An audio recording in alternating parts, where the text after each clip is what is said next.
민수기 제 18장.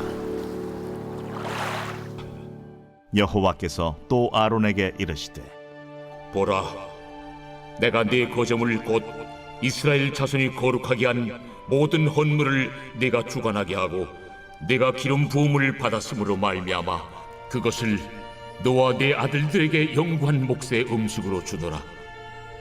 지성물 중에 불사르지 아니한 것은 네 것이라. 그들이 내게 드리는 모든 헌물의 모든 소제와 속제제와 속건제물은 다 지극히 거룩한즉 너와 네 아들들에게 돌리리니 지극히 거룩하게 여김으로 먹어라. 이는 내게 성물인즉 남자들이 다 먹을지니라. 내게 돌릴 것은 이것이니 곧 이스라엘 자손이 드리는 거제물과 모든 요제물이라. 내가 그것을 너와 네 자녀에게 영구한 몫의 음식으로 주었은즉 네 집에 정결한 자마다 먹을 것이니라. 그들이 여호와께 드리는 첫 소산 곧 제일 좋은 기름과 제일 좋은 포도주와 곡식을 네게 주었은즉 그들이 여호와께 드리는 그 땅에 처음 익은 모든 열매는 네 것이니 네 집에서 정결한 자마다 먹을 것이라. 이스라엘 중에서 특별히 드린 모든 것은 네 것이 되리라. 여호와께 드리는 모든 생물에 처음 나는 것은 사람이나 짐승이나 다 네 것이로되 처음 태어난 사람은 반드시 대속할 것이요 처음 태어난 부정한 짐승도 대속할 것이며 그 사람을 대속할 때에는 난 지 한 달 이후에 네가 정한 대로 성소의 세겔을 따라 은 5세겔로 대속하라. 한 세겔은 20게라인이라. 오직 처음 태어난 소나 처음 태어난 양이나 처음 태어난 염소는 대속하지 말지니 그것들은 거룩한즉 그 피는 제단에 뿌리고 그 기름은 불살라 여호와께 향기로운 화제로 드릴 것이며 그 고기는 네게 돌릴지니 흔든 가슴과 오른쪽 넓적다리 같이 네게 돌릴 것이라. 이스라엘 자손이 여호와께 거제로 드리는 모든 성물은 내가 영구한 몫의 음식으로 너와 네 자녀에게 주노니 이는 여호와 앞에 너와 네 후손에게 영원한 소금 언약이니라. 여호와께서 또 아론에게 이르시되, 너는 이스라엘 자손의 땅에 기업도 없겠고 그들 중에 아무 분깃도 없을 것이나 내가 이스라엘 자손 중에 내 분깃이요 내 기업이니라. 할렐루야. 사랑하는 열린문교회 성도 여러분, 지난밤도 주님 주신 은혜와 평강 가운데 단잠 주무셨습니까? 아침을 깨우는 말씀, 화요일 이 아침에 주님께서 저와 여러분에게 주시는 말씀은 민수기 18장 8절에서 20절까지의 말씀입니다. 오늘도 주시는 살아계신 하나님의 말씀을 통하여 저와 여러분의 삶 가운데 선명한 성경적 기준이 세워지길 원하며 또한 그 세워진 기준대로 오늘도 맡겨주신 하루의 삶을 온전히 살아내심으로 하나님께는 영광이요 저와 여러분의 인생 가운데는 성경이 이야기하는 참된 축복과 은혜를 누리는 오늘이 되었으면 좋겠습니다. 오늘 주님께서 주시는 말씀은 민수기 18장 8절에서 20절까지의 말씀인데요. 오늘 본문의 제목을 매일 성경의 해설자는 제사장의 몫이라는 제목으로 제목 삼았습니다. 말 그대로 오늘 본문을 우리 평신도 성도들이 읽을 때에는 별로 은혜가 될 만한 내용이 그다지 없어 보입니다. 제목이 시사하는 바와 같이 결국엔 하나님께서 이 제사를 섬기고 하나님의 성전을 섬기던 이 제사장들의 몫으로 이 주어야 하는 것 그리고 허락된 것에 대해서 그저 나열하는 이 내용을 담고 있는 말씀이기 때문에 평신도 성도들이 보기에 이거 왜 성경이고 이 말씀을 이거 우리 어떻게 해석하고 적용해야 돼? 라는 생각들과 의문점들이 드는 본문인 것이죠.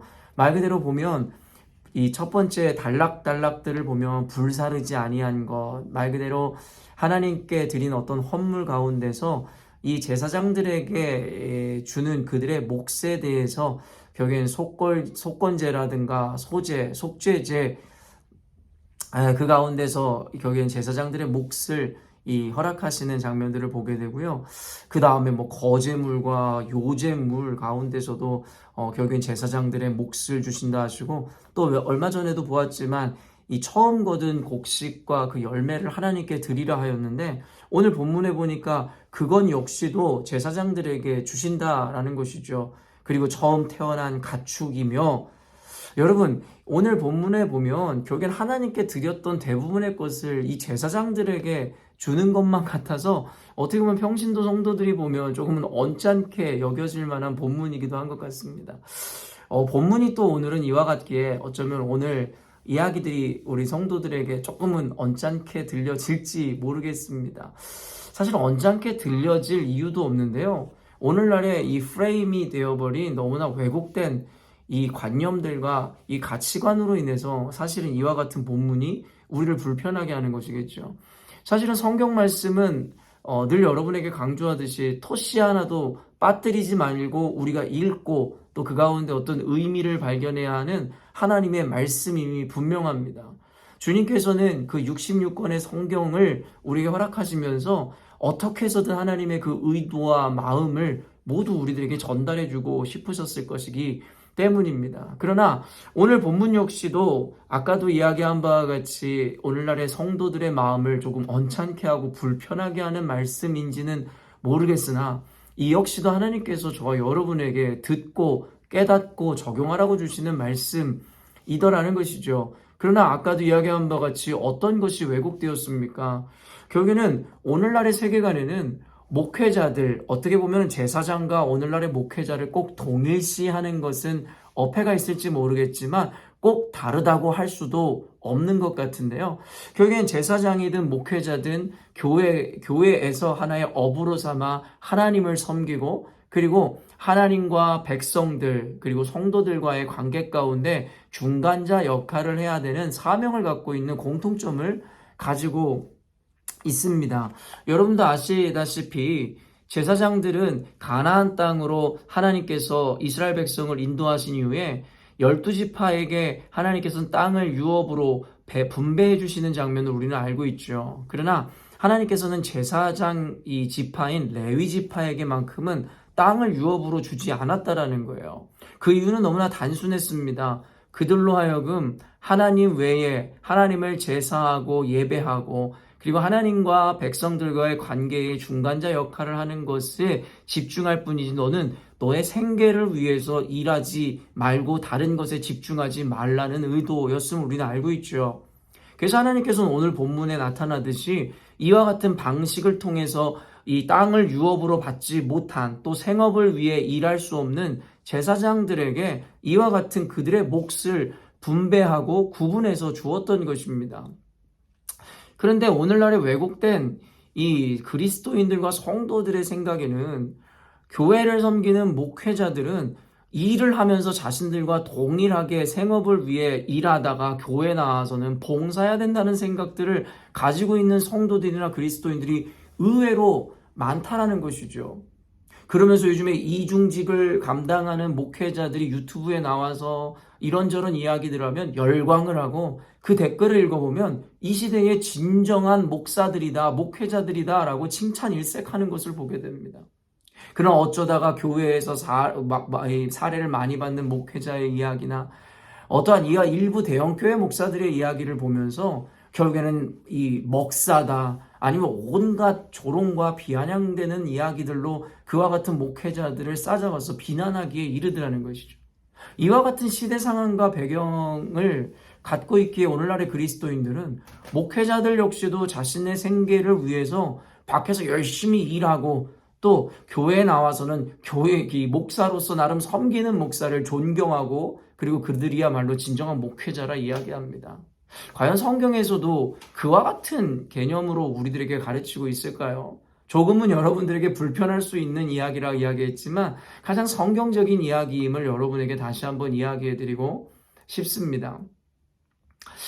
많은 이들이 결국에는 아까도 이야기한 바와 같이 목회자의 이중직, 목회자는 밖에 나가서 생업을 하고 교회에 와서는 교회 목사로서 사역해야 된다라고 주장하는 이들의 성경적 근거는 대부분이 아니 전부가 바로 바울 사도를 꼽을 것입니다.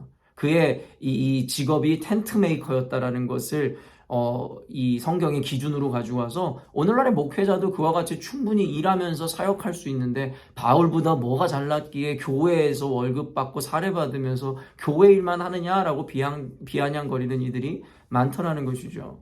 근데 과연 우리가 생각하는 것처럼 바울이 텐트 메이킹을 하여 생업을 이어가는 것이 하나님의 명령이고 하나님께서 꼭 기뻐하시는 일이기 때문에 그 일을 하였던 것일까요?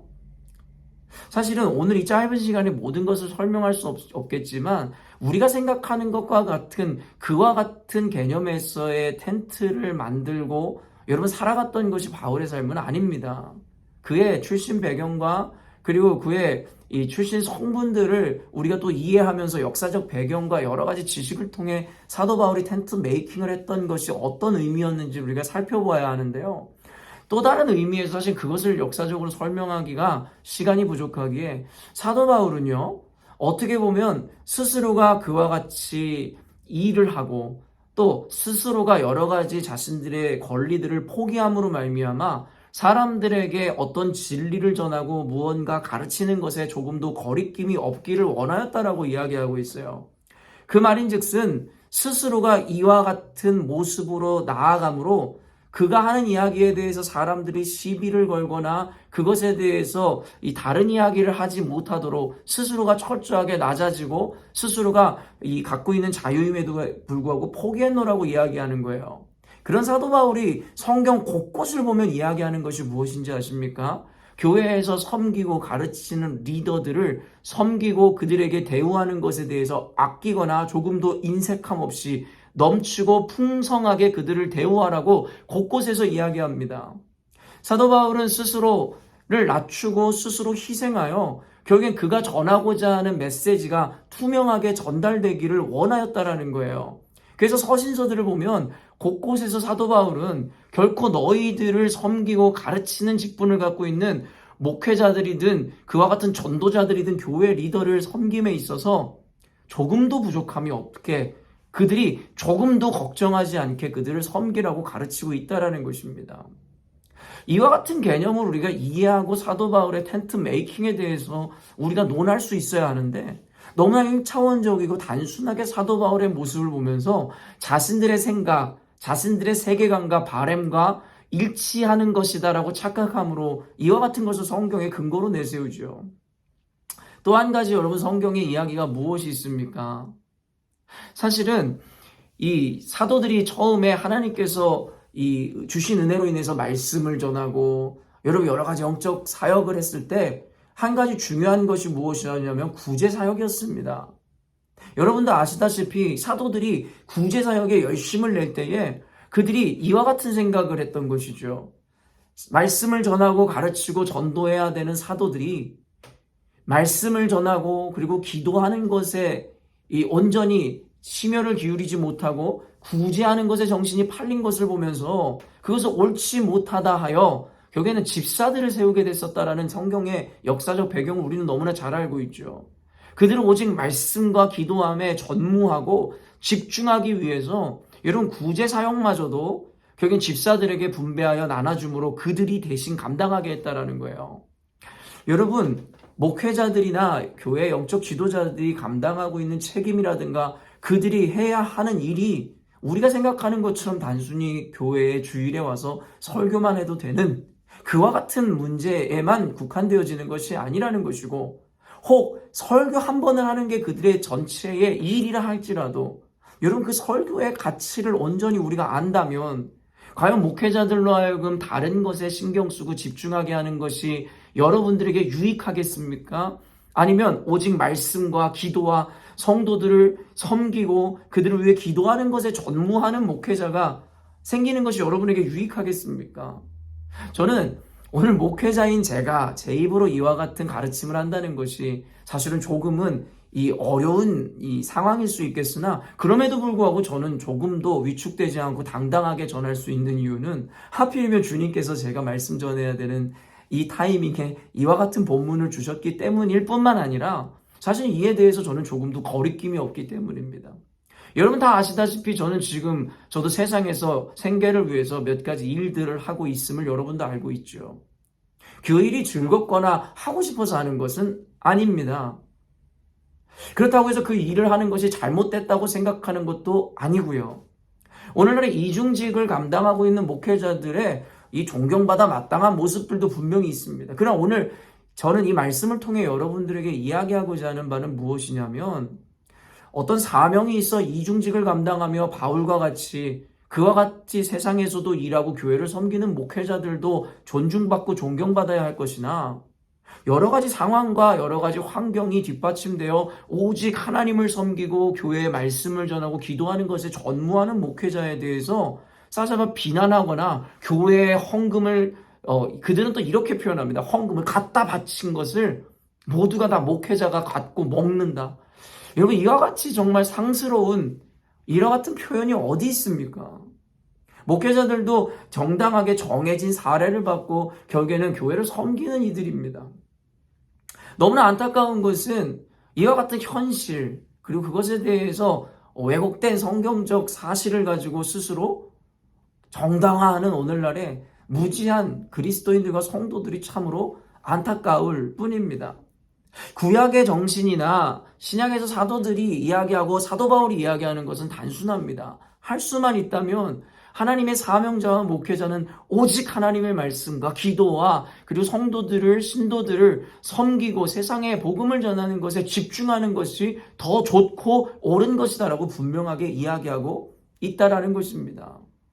그렇기 때문에 사랑하는 성도 여러분, 이와 같은 것에 적어도 우리 열린문교회 성도들이라면 이와 같이 왜곡되거나 잘못된 세계관과 시대관념에 빠져서는 안 될 것입니다. 오늘 말씀 20절에서 이 마지막 말씀을 보면 여호와께서 또 아론에게 이르시되 너는 이스라엘 자손의 땅에 기업도 없겠고 그들 중에 아무 분깃도 없을 것이나 내가 이스라엘 자손 중에 내 분깃이요 내 기업이니라. 주님께서 지금까지 자신에게 바쳤었던 모든 재물과 이와 같은 것들을 열매를 제사장들에게 나눠주면서 너네들에게는 아무런 기업도 없고 유업도 없지만 내가 하나님 당신께서 너희들의 유업이 될 것이고 기업이 되고 분깃이 될 것이다 라고 이야기하셨다라는 거예요. 이것이 바로 제사장들과 하나님을 섬기는 자들이 받아 누릴 수 있는 은혜이고 특권이 된다라는 것입니다. 근데 단순히 오늘 이 말씀을 목회자들을 위해서 대우해주고 더 좋은 어떠한 여건을 만들어줘라 라는 것에 집중하고 싶지는 않았습니다. 다만 너무나 왜곡된 이와 같은 개념들에 대해서 성경적으로 한 번쯤은 여러분들에게 가르쳐야겠다는 생각이 있었는데 때마침 짧은 시간이지만 이와 같은 개념을 소개는 할 수 있을 것 같아서 참 감사했던 것 같습니다. 그러나 단순히 이 제사장의 몫에 대한 개념을 오늘날의 목회자들에게 단순 대입하는 것 또한 그것이 꼭 옳은 것만은 아닐 것 같은데요. 그 의미는 무엇이냐면 바로 신약 성경에서 이야기하듯이 이제는 우리 모두가 제사장이 되었다라는 것입니다.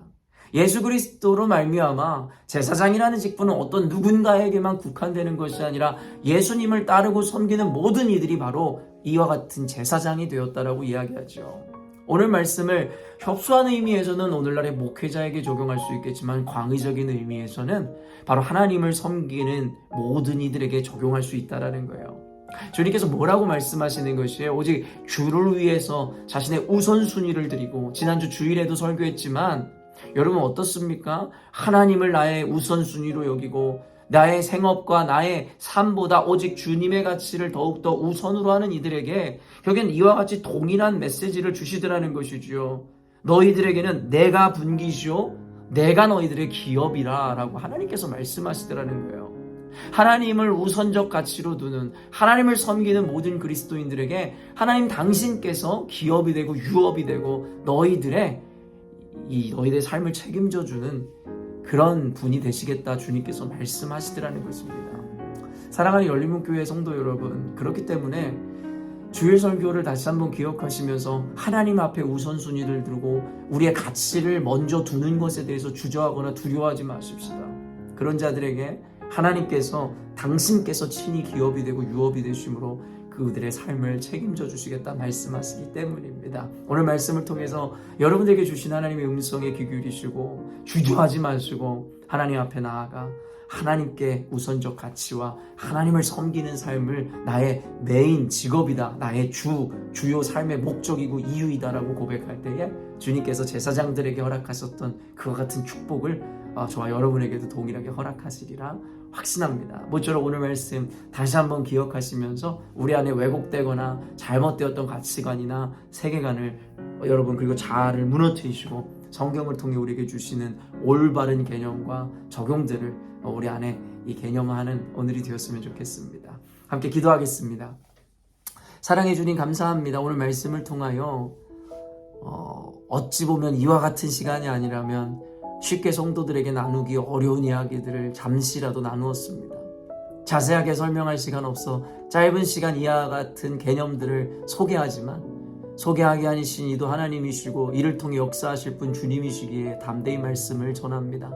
사랑하는 성도들로 하여금 이 시대의 잘못된 목회자에 대한 개념들과 상식을 갖고 있는 이들에게 성경적인 기준과 개념으로 그들 안에 왜곡된 생각들을 고치고 수정하게 하시고 단순히 세속적이고 인간적으로 목회자들과 교회 리더십에 대하여 판단하고 생각하고 비난하는 것이 아니라 그들이 맡고 있는 책임과 그 사명이 얼마나 귀한 것이고 중요한 것이며 실제적으로 성도들에게 어떤 유익과 또한 무익한 결과로 또 이어질 수 있는 위험성을 갖고 있는지에 대한 다각적인 해석과 이해를 통하여 진정으로 주님께서 기뻐하시는 일, 성도들에게 유익이 되어지는 삶의 과정으로 하나님 주께서 말씀 통해 인도하여 주옵소서. 또한 이것은 단순히 목회자나 교회 지도자들에 대한 이야기일 뿐만 아니라 하나님을 우선으로 여기고 주님을 섬기는 모든 그리스도인들 백성들에게 하시는 말씀이오매 하나님 우리가 세상에서 직업이 있고 생계를 이어가는 어떠한 이 일들이 있지만 그럼에도 불구하고 주를 섬기고 주님의 성전을 향한 마음들을 우선으로 여길 때에 주께서 친히 제사장들의 몫으로 떼어주신 것처럼 하나님 당신께서 친히 그들의 유업이 되고 분깃이 될 것이다 이야기하심으로 그들의 인생을 책임져 주시기를 원합니다. 우리 열린문교회 성도들로 하여금 부디 오늘 말씀을 온전히 해석하고 이해하게 하시고 온전히 여러 모양으로 적용하게 하심으로 하나님께 영광이요 그들의 인생 가운데 복된 열매 맺는 오늘이 되게 하여 주옵소서. 감사드리며 예수님의 이름으로 기도합니다. 아멘. 사랑하는 열린문교회 성도 여러분, 오늘도 복되고 귀한 이 하나님께서 허락하신 하루를 맞이하게 되었습니다. 오늘 특별히 홀리데이인데요. 여러분 가족들과 함께 오랜만에 이 들로 바다로 호주의 산도 많진 않지만 있지 않습니까? 여러분 가족들과 함께 하나님 허락하신 자연을 마음껏 누리시고 그 가운데서 하나님을 함께 찬양하고 예배하는 하루가 되었으면 좋겠습니다. 아침을 깨우는 말씀은 내일 아침에 또 만나도록 하겠습니다.